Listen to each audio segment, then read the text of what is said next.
और इसके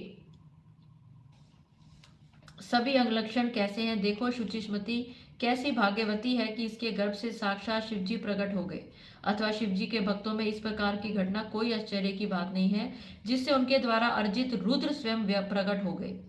इस प्रकार आपस में प्रशंसा करते हुए पुलकित रोमों वाले सभी देवता विश्वानर से आज्ञा ले जिस प्रकार आए थे उसी प्रकार चले गए। पुत्रवान व्यक्ति पुत्र से लोकों को जीतता है, ये सनातनी श्रुति है। इसलिए समस्त गृहस्थ पुत्र की कामना करते हैं। पुत्रहीन घर सूना है, पुत्रहीन का घर धन कमाना व्यर्थ है, अपुत्र का तप खंडित है, जिसको पुत्र नहीं है वह कभी पवित्र नहीं होता। पुत्र से बढ़कर कोई परम लाभ नहीं, पुत्र से बढ़कर कोई परम सुख नहीं, और इस लोक तथा परलोक में पुत्र से बढ़कर कोई परम मित्र नहीं है। चौथे महीने में गृहपति के पिता ने उसका गृह निष्कर्म संस्कार किया। फिर छठे महीने में उसका विधि पूर्वक अन्नप्राशन और वर्ष पूरा होने पर चूड़ाकरण संस्कार किया। इसके बाद उस कर्मवेता ने श्रवण नक्षत्र में कर्णवेद करके उसके ब्रह्मतेज की अभिवृद्धि के लिए 5 वर्ष की अवस्था में यज्ञोपवीत संस्कार किया।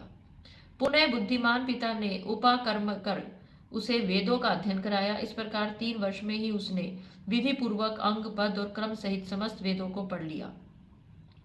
प्रतिभाशाली उस बालक ने गुरु पिता के मुख से समस्त विद्याएं अपने विनय आदि गुणों को प्रकाशित करते हुए मात्र साक्षी भाव से ग्रहण कर लिया।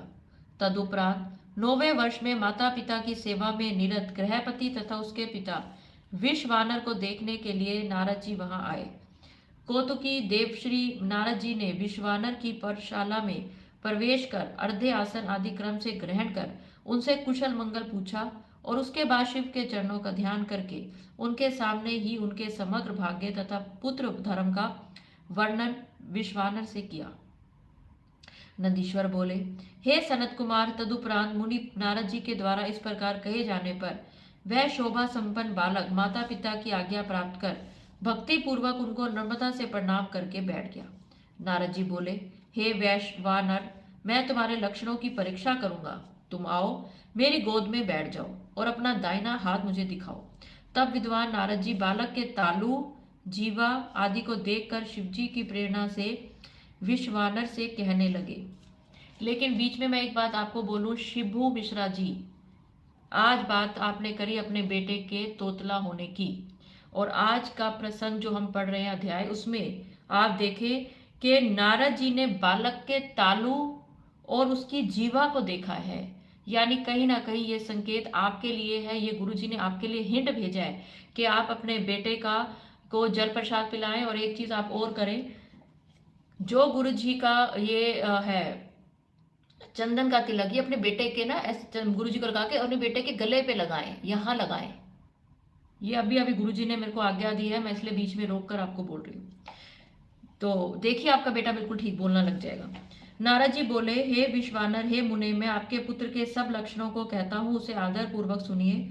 आपके पुत्र के सभी अंग उत्तम लक्षणों से युक्त हैं, इसलिए ये अत्यंत भाग्यशाली है। किंतु इसके सर्वगुण संपन्न संपूर्ण शुभ लक्षणों से संवनित और चंद्रमा के समान निर्मल कलाओं से सुशोभित होने पर भी विधाता ही इसकी रक्षा करे। इसलिए सब तरह के उपायों से इस बालक की रक्षा करनी चाहिए, क्योंकि विधाता के विपरीत होने पर भी गुण भी दोष हो जाता है। मुझे इस बात की शंका है कि 12वें वर्ष में इसे बिजली अथवा अग्नि से विघ्न है, ऐसा कहकर नारद जी जैसे आए थे वैसे देवलोक को चले गए। इस प्रकार श्री शिव महापुराण के अंतर्गत तृतीय शत रुद्र संहिता में ग्रह पत्ते अवतार वर्णन नामक 14वां अध्याय पूर्ण हुआ, और कल मैं पढ़ूंगी 15वां अध्याय। तो चले संगत जी, अगर श्री शिव महापुराण पढ़ने में मुझसे कुछ भी गलती होगी तो गुरु जी मुझे माफ करें। और ईशा लालचंदानी जी, गुरु जी के आदेश संगत के दुख हरण। अच्छा, ये तो पुराना ही है।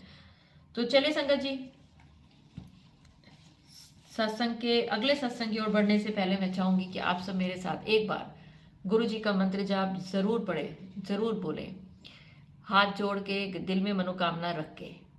ओम नमः शिवाय, शिव जी सदा सहाय। ओम नमः शिवाय, गुरु जी सदा सहाय। जय गुरु जी, शुक्राना गुरु जी, अनंतम अनंतम शुक्राना गुरु जी।